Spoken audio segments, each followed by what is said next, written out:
Bonjour à tous, donc j'aimerais qu'on continue ensemble Bezrat Hashem nos halachot de Rosh Chodesh. Dans la dernière vidéo, on avait vu comment le Louar Ivri, le calendrier hébraïque était élaboré. On a examiné un petit peu son histoire. On avait vu que les mois hébraïques, le Chodesh Ivri, pouvaient être parfois malais, ils pouvaient être parfois pleins et durer 30 jours. Ils pouvaient être parfois chasser, manquants, et ne durer que 29 jours, ceci pour être au plus près de la durée moyenne du cycle lunaire, et que normalement, dans le calendrier hébraïque, dans le Louar Ivri, les mois se succèdent alternativement, Malé 30 jours plein et Chasser 29 jours manquants.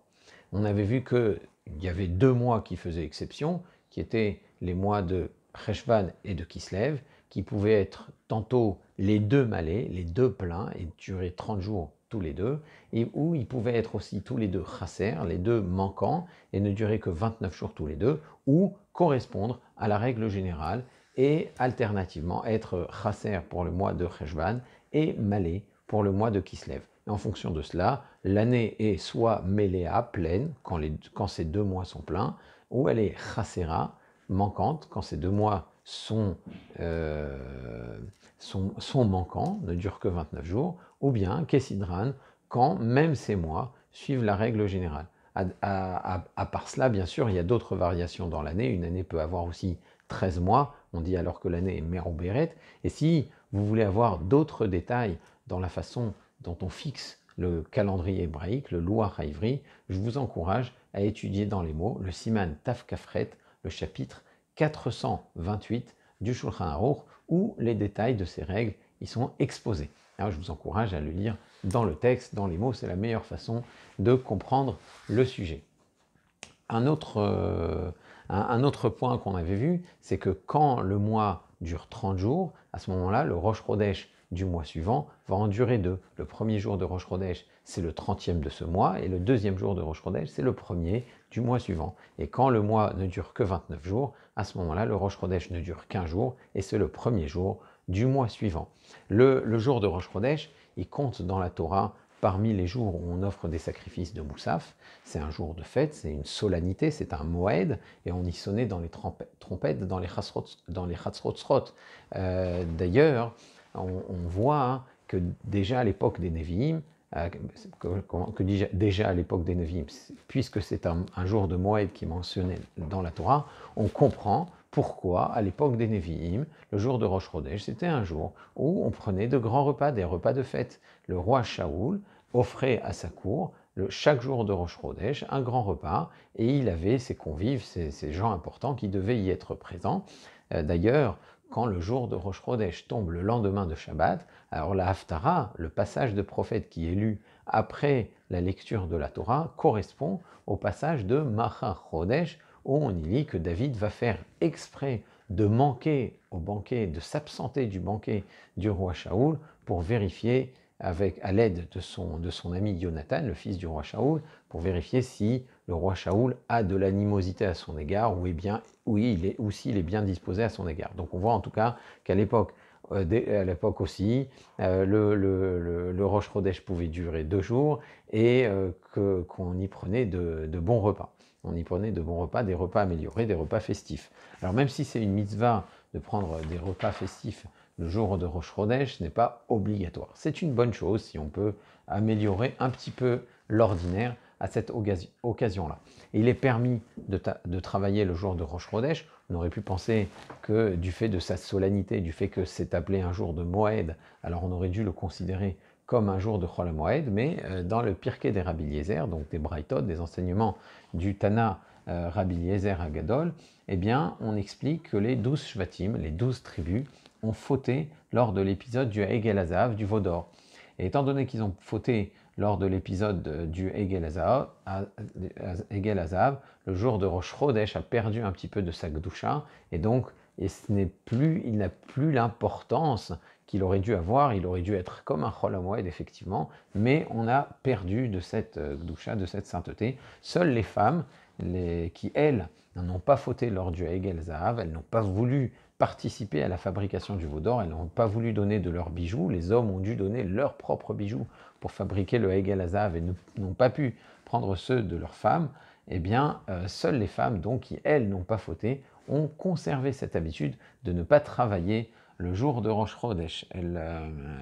Alors, c'est une habitude, le Biur Halacha explique, c'est juste, le Shulchan Aruch explique que c'est juste un minhag tov, un bon minhag, une bonne coutume, et le Biur Halacha explique que c'est pas une coutume qui est suffisamment établie et fixe et claire pour qu'elle puisse être contraignante. Donc ça veut dire que on a des habitudes familiales et il n'y a rien d'obligatoire ou d'interdit le genre de Rosh Chodesh. Une femme peut travailler normalement, elle peut aller à son travail normalement, et ce sont juste des travaux qui sont un peu pénibles, comme la couture par exemple, dont on a l'habitude de s'abstenir le jour de Rosh Chodesh.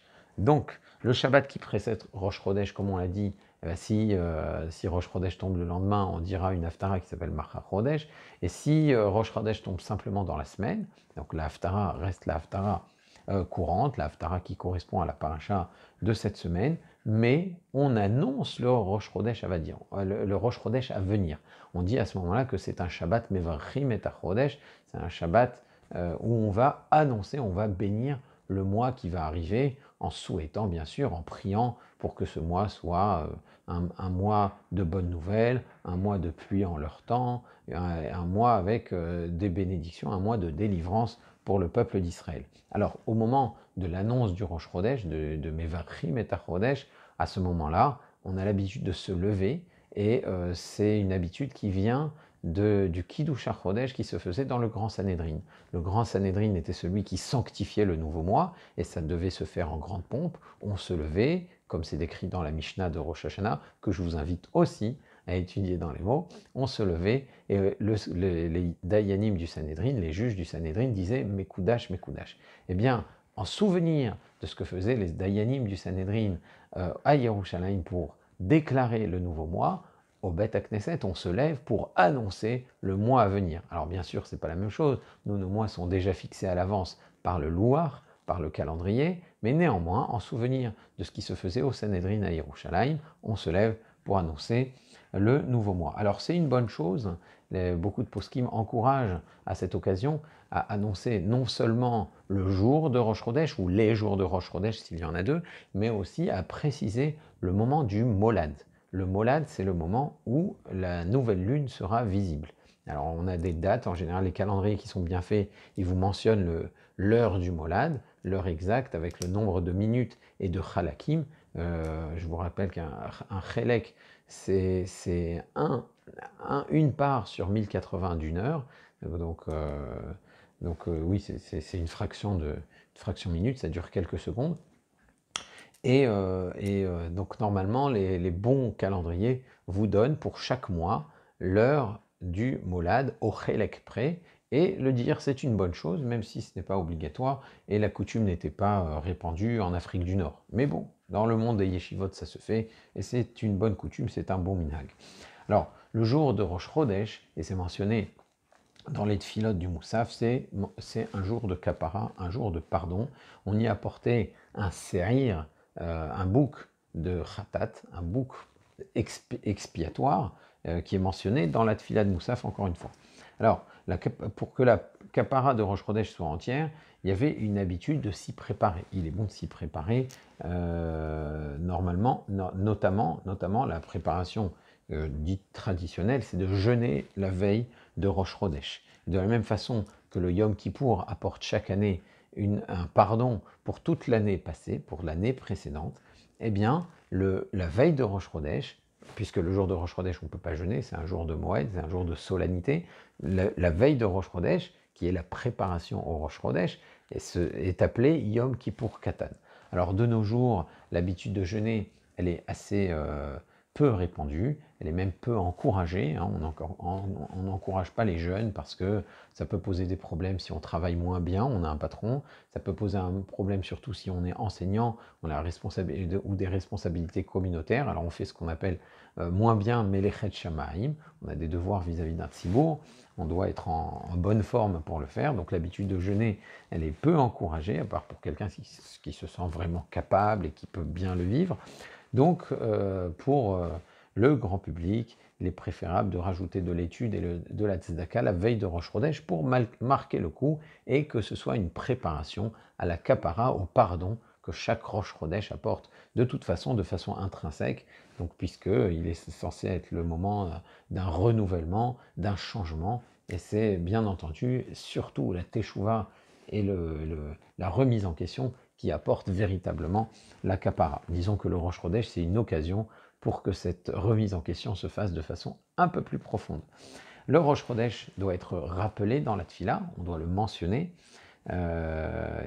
puisque la Torah prévoit des korbanot, des sacrifices spécifiques, qui sont appelés les moussafim pour le jour de Rosh Chodesh, donc on doit le rappeler dans la Hamida, le passage que l'on appelle Me'aen HaMeora, qui rappelle l'événement. Donc c'est une mention de l'événement qui doit être inscrite, qui doit être insérée dans la Tfila, dans la Hamida, dans les Shmoneh Esrei, dans les 18 brachot.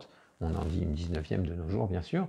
Dans quel bracha on va rajouter ce fameux Ya'aleh Ve'yavo, où on va mentionner Beyom Rosh HaChodesh Hazeh, ce jour de Rosh Chodesh? Eh bien, c'est dans la bracha dite de Retzé. La bracha de Retzé, c'est la première des 3 bénédictions qui concluent la Hamida. Donc avant-dernière bénédiction. Et pourquoi dans cette bénédiction-là en particulier? Puisque c'est la bénédiction de la Avoda, du service. Machazir Shechinato Letzion, on prie dans cette bracha, dans cette bénédiction, qu'Akadosh Baruch Hu ramène sa présence divine à Tzion, sur le Harabait à Yerushalayim, pour qu'on puisse y apporter des sacrifices, des korbanot et renouveler la avoda. Donc c'est à cet endroit-là qu'on va évidemment mentionner le Rosh Chodesh, qui était l'occasion d'une avoda spécifique, de sacrifices spécifiques de Rosh Chodesh, notamment ce bouc dont on en a parlé, mais il y avait aussi d'autres korbanot de Rosh Chodesh qui sont mentionnés dans la lecture spécifique de Rosh Chodesh. Alors si on a oublié de dire Ya'aleh Ve'yavo, pour Shacharit et pour Mincha, pour la tfila du matin et pour la tfila de l'après-midi, là, il faut se reprendre. On doit recommencer la Hamida. Si on a terminé la Hamida et qu'on se rend compte qu'on n'a pas dit Ya'aleh Ve'yavo, on doit recommencer la Hamida. Pour Mincha aussi, mais pas pour Arvit. Pour la prière du soir, pour la tfila de la nuit. Si on a dit la tfila de la nuit et que c'est la nuit de Rosh Chodesh, on a oublié Ya'aleh Ve'yavo, là, il n'est pas nécessaire de se reprendre. Alors pourquoi cette différence? Cette différence n'existe pas à Chol HaMoed.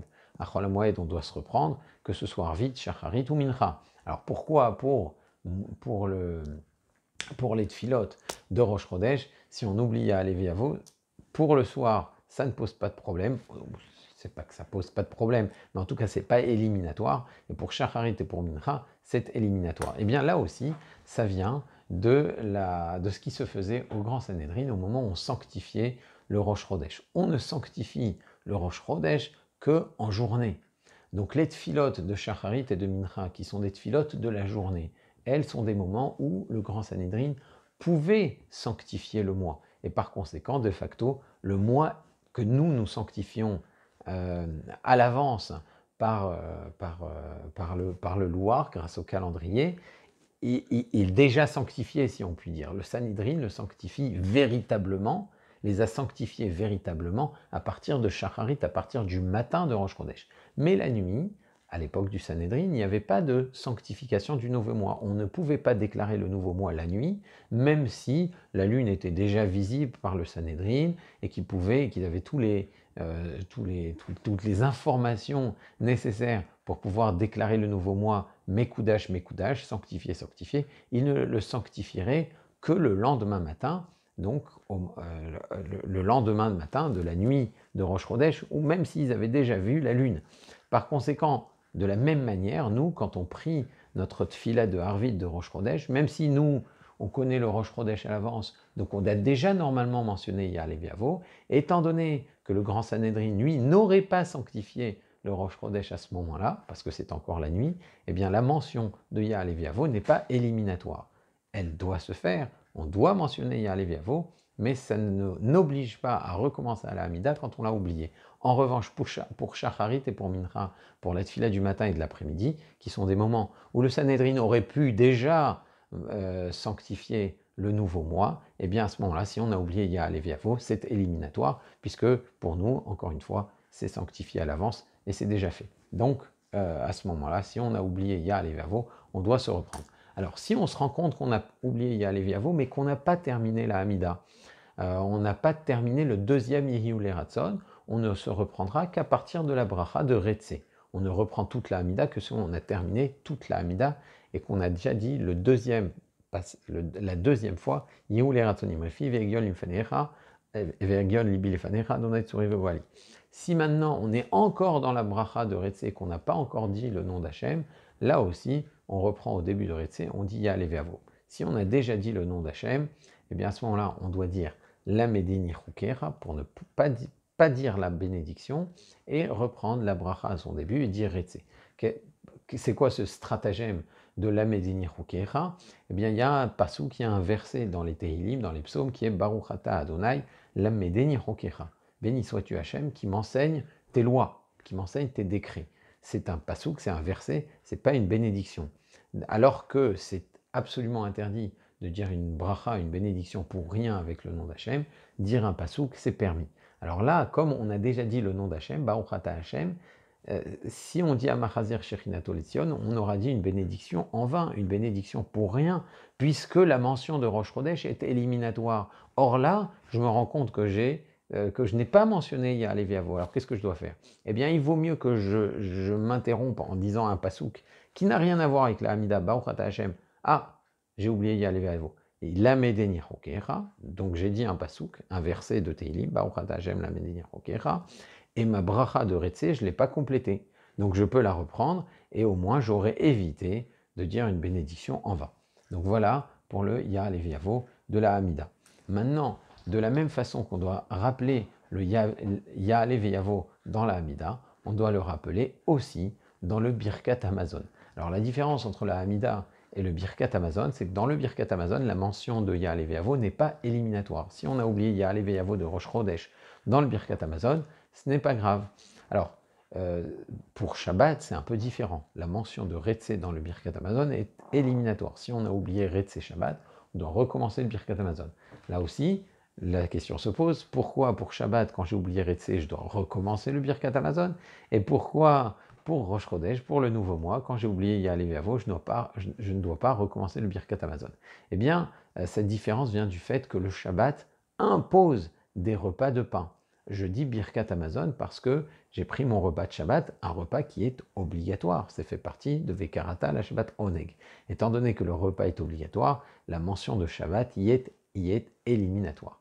En revanche, le jour de Rosh Chodesh, comme on l'a dit, même si c'est un jour festif, même si c'est un jour où depuis les Nevi'im, depuis les prophètes, on y prenait des repas améliorés, il n'y a pas d'obligation halachique, il n'y a pas d'obligation légale ou formelle de prendre un repas de pain. Par conséquent, le repas est libre.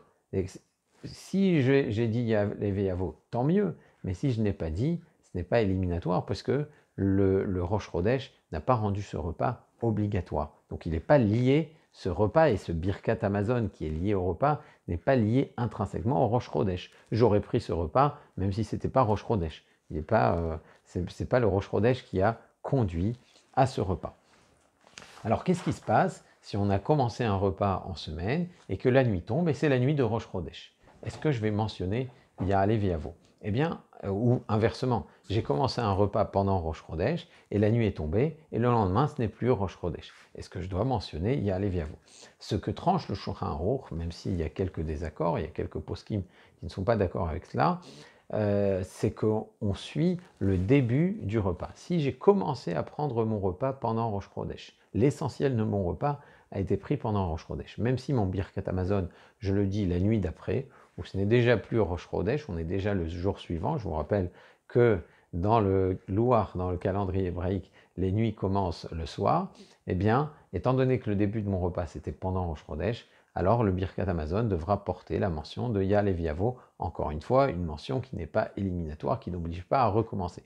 Et si j'ai commencé mon repas à un moment où ce n'était pas encore Rosh Chodesh, la nuit tombe et c'est Rosh Chodesh, eh bien là, le Birkat Hamazon ne doit pas porter la mention de Ya'aleh V'yavo, à moins que j'ai mangé du pain une fois que la nuit est tombée. Si j'ai mangé du pain une fois que la nuit est tombée, alors là j'ai pris un repas pendant Rosh Chodesh, une partie du repas pendant Rosh Chodesh qui aurait justifié elle-même un Birkat Hamazon. Par conséquent là, je dois mentionner Ya'aleh V'yavo dans le Birkat Amazon. Donc on a vu les règles du Rosh Chodesh et du rappel de Rosh Chodesh pendant les tfilot. On